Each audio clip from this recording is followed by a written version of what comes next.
Adrian, 32 days since we got promotion to the Football League here. A lot has changed since then. First of all, how are you? And more importantly, how have things gone so far? Lovely to see you, Ahmed. Busy is the answer to that question, I think. And we had Phil had a little catch up of 2 or 3 weeks ago, piece to camera, and I thought it'd be a good idea to come along today and give a further update because so much has happened in the interim. Yes, absolutely. I wish the weather was a little bit better today, but alas, here we are. Most importantly, let's talk about the big four projects. You talked about this with Phil last time around.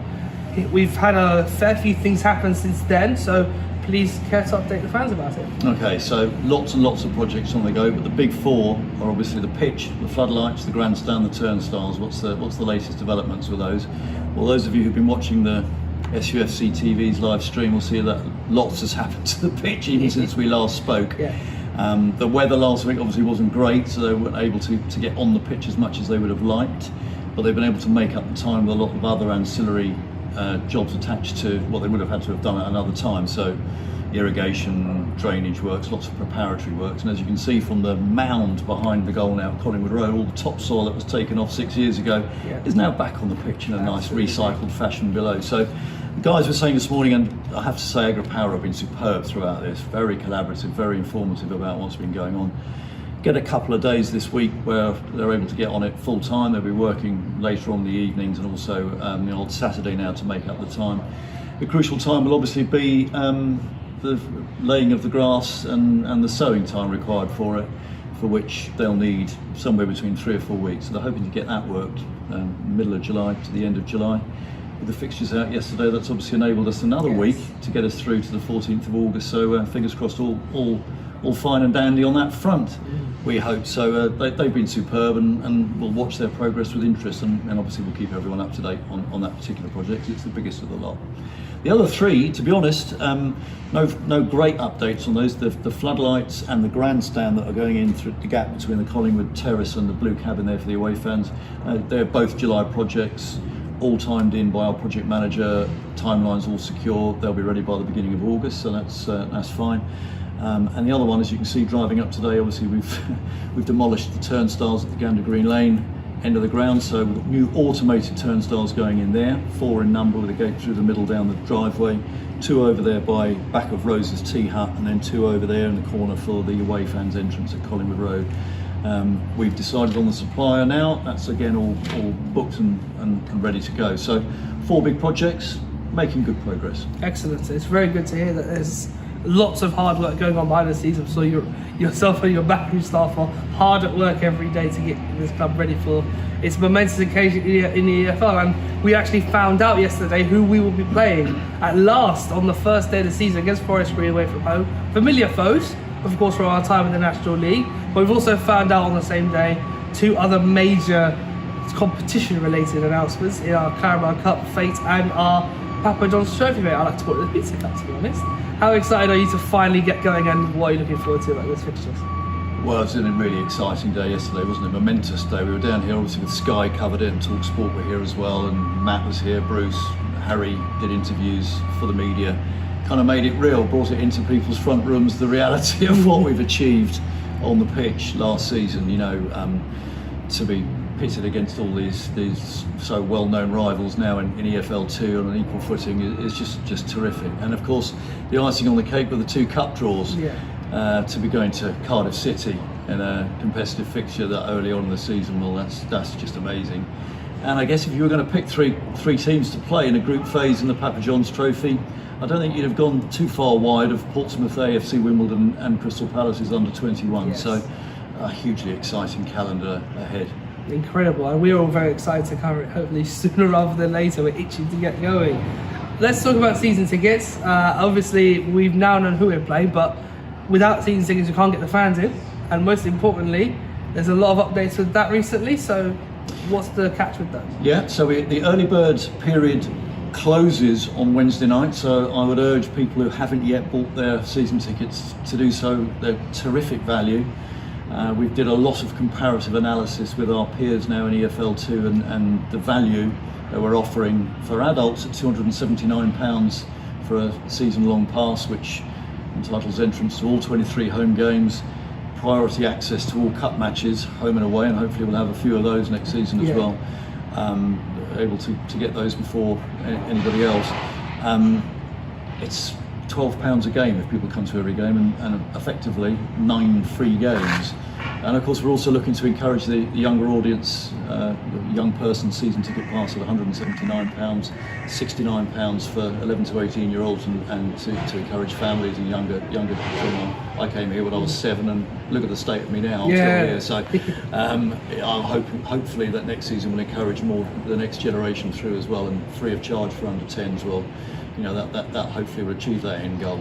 We passed a milestone yesterday, so we sold our 1,000th season ticket, which was great, and we had a lot this morning in the aftermath of the fixtures yesterday, and the recognition that the early bird prices will go up on Wednesday night. So if you haven't bought, please do so, either online or come to the office, fill out the forms and make it happen, because we want this place to be full of Sutton United supporters watching our superb team next season. I'll be excited, You've only got 5 days. Oh, very excited. Hopefully Amsterdam is bouncing next season when we get back here against Salford, August the 14th, by the way. Just one thing actually on the season tickets as well, just in case I forget.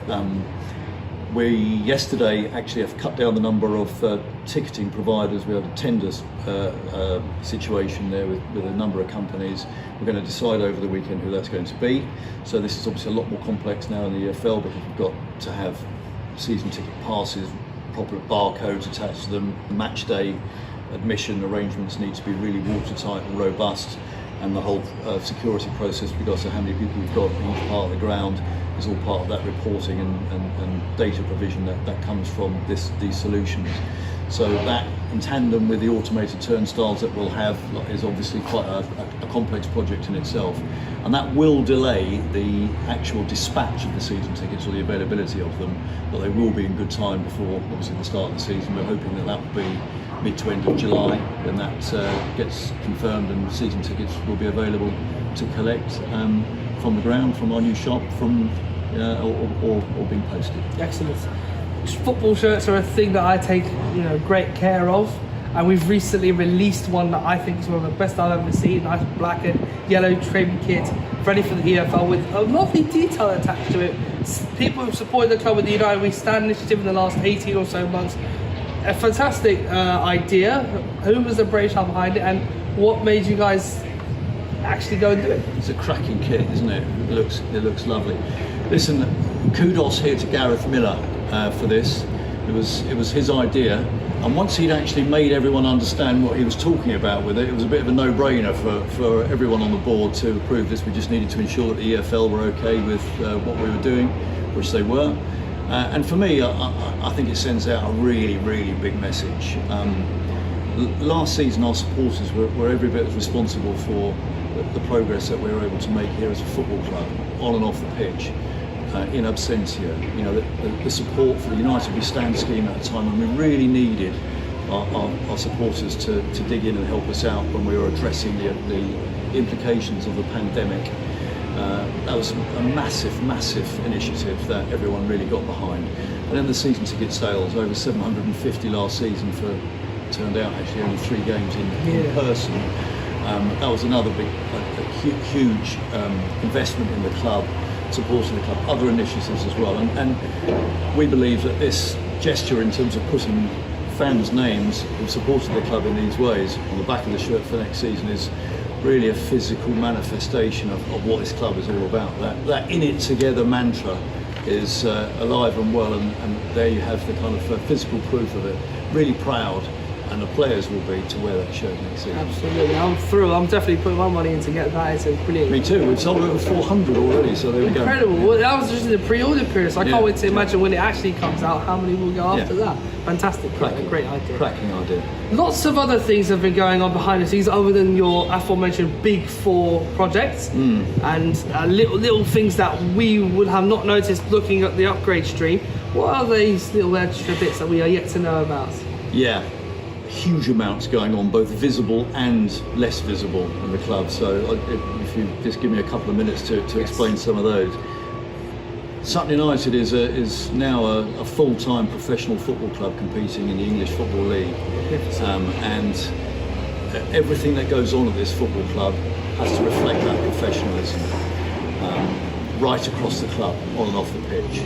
Our fabulous squad of players and management staff have got us to EFL status for the first time in our history, and it's incumbent upon us off the pitch to ensure that we provide the environment, the structure and the infrastructure to enable this club to progress.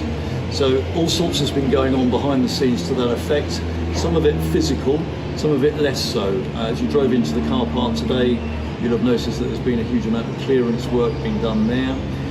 We're in the process at the minute of plans for the provision of accommodation for the first team to enable them to prepare as well as we possibly can for the rigours of the season ahead. So gym equipment, physio, office accommodation, an environment that will be conducive for our first team squad to view Gander Green Lane really as their home and a qualitative home at that. We also have obviously an academy here, as you know, and we need to ensure that our academy provision, both in terms of the education side of it, also the football side of it, but the classroom element too is qualitative and provided in the way that you would want, and that's something that we're working on too. So lots of outside the stadium but in the confines of the ground activity going on too in that regard, to ensure that we're ready right across the club to support our fabulous on-pitch performance. Yeah, there's plenty of unseen stuff that we, again, like you mentioned, the little bits of build-up work and something external to the club that is going on which we can't see at the moment, but there's a lot more of the unseen things that are going on around at Sutton that even we don't know about. Us in the media, you haven't got a clue. What are these little unseen things that you get quiet from? Well, the list there is absolutely endless, to be honest, Ahmed. Off the top of my head, Tim Allison, who's our secretary, as you know, the welter of work that's landed on his desk, EFL administration, all the various different communications that are going on to ensure that we tick all the relevant boxes. Bobby Charles and the liaison with the contractors, also ensuring that we house the many teams that we've got here, not just the first team in terms of training ground facility, because we won't be able to train on this pitch here, of course, but all the other teams as well in the club, the juniors, the girls, women, the disability section, walking football, all that, they need to be housed. Finding alternative venues, which is an ongoing job.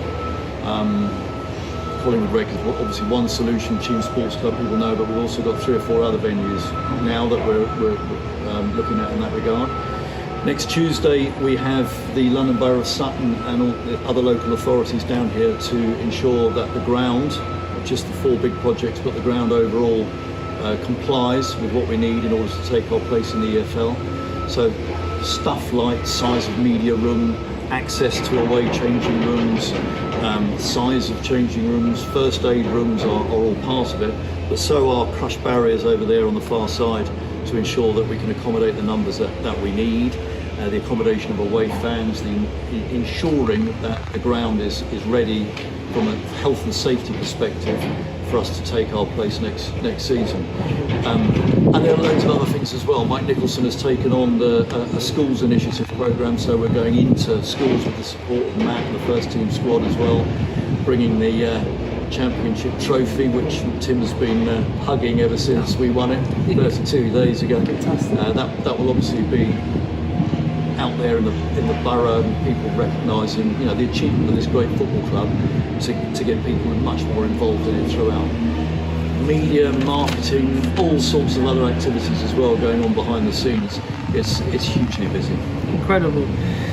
There's so much that the ground has to do to meet that criteria, and as you mentioned, there is a variety of bars that will come in next week to arrange the overall safety aspects to make sure it's ready for the EFL. What are the bits about the ground need to be sorted out before we can actually say we're ready to play football here? Yeah, I said last time out, your board has been meeting weekly since the beginning of lockdown last March, April time. That's gone on to twice weekly now, and they've been lengthy sessions, the most recent of which was last night. So there are 2 work streams for the board to consider, Ahmed. The first is obviously the immediate here and now to make sure that we're ready come the 7th of August, obviously now from the point of view of hosting fixtures the 14th down here. So all the projects that we've just discussed and other things like ensuring the Wi-Fi is right, that the EFL broadcasting ducts are in place, that we have all the other facilities that you would need.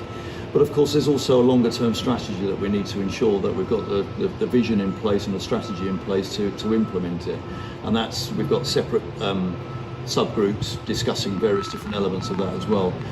People will be aware that we need to have a minimum of 4,000 capacity to start next season with the appropriate seating for the away fans. That very quickly turns into the requirement for a 5,000 capacity stadium with a minimum of 1,000 seats, which in turn turns very quickly into the requirement for 2,000 seats at Gander Green Lane, provided of course that we retain our EFL status going forward.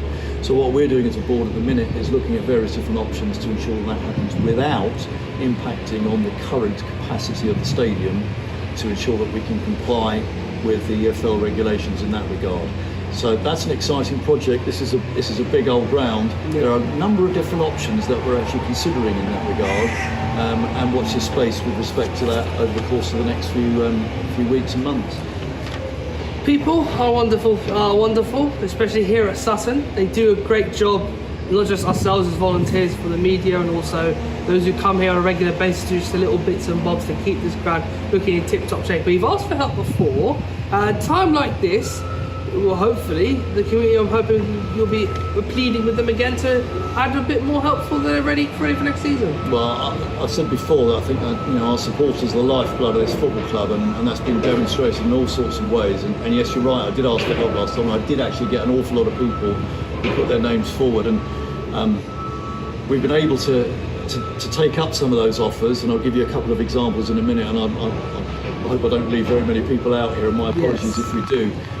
But the first thing to say actually is that obviously, as you've seen today coming in here, this is a construction site at the moment, and so the opportunities for people to come in and actually work at the ground are quite limited in that regard, and that will become an awful lot more useful, if that's the right word, once the heavy goods vehicles are out, and then we're starting to kind of put together the finery of the ground, if you like, thereafter. That's when we'll really need some help. But you're right, we've had some great assistance already. I was remarking yesterday, I was talking to John and Mike and Paul and the others who are involved, the Tuesday crew, as they call themselves. I've actually turned into the Monday, Tuesday, Wednesday, Thursday, Friday, Saturday, Sunday crew, I think, in a minute, because I see them down here every day. Absolutely. And they're doing stuff around the place just to ensure that we're ready. The office has been hugely busy. It's like Piccadilly Circus in there sometimes. So the office staff are open 5 days a week. So Shan and Jim and Ray and Mark have done a great job there, and everyone else has helped in that regard. The pitch auction, Phil Tattersall has dealt with that, and that was a really successful project. Great fun. People really loved the outcome of it, I think, and that obviously helped us. And seeing the social media articles on that was lovely to see.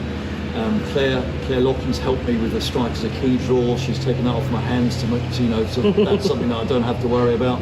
We had Jeff Martin down here. We took the turnstiles out very carefully, restored them.